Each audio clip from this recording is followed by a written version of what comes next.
the member for North Sydney, who must be getting over his concussion. Concussion. Oh, yes, thank you. Thank you, Madam Deputy Speaker.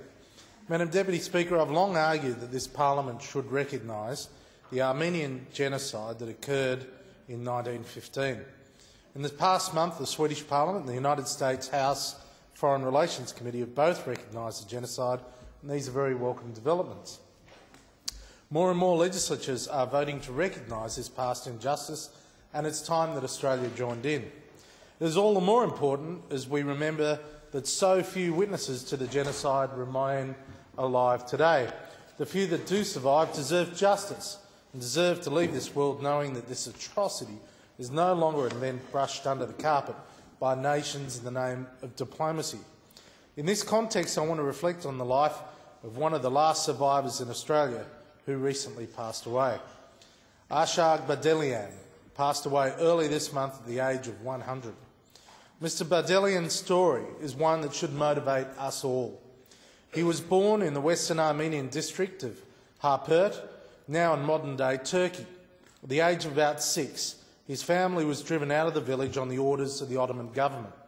Unlike many of his friends, he avoided being drowned in the Euphrates River. He credits his mother's intelligence and tenacity for his miraculous escape.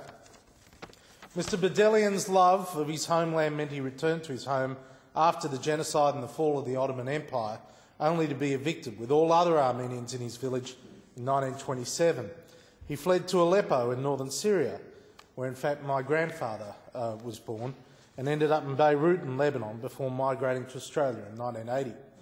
Since arriving on our shores, Mr. Badelian has become one of the most respected members of the Australian Armenian community. He was a well-known face at Armenian commemorations and events, and he supported community organisations like the Armenian Relief Society, through which he sponsored 3 Armenian orphans. He's left a legacy of knowledge, personal testament and life experience that can never be replaced.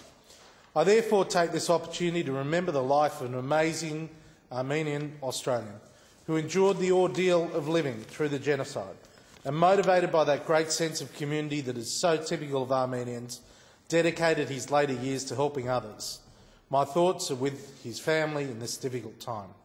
His passing on the eve of the Armenian Genocide 95th anniversary commemoration also gives us cause to reflect on these terrible events and to recommit ourselves to the mission of ensuring that such a travesty is never again inflicted on any people simply because of their race and their culture. Thank you.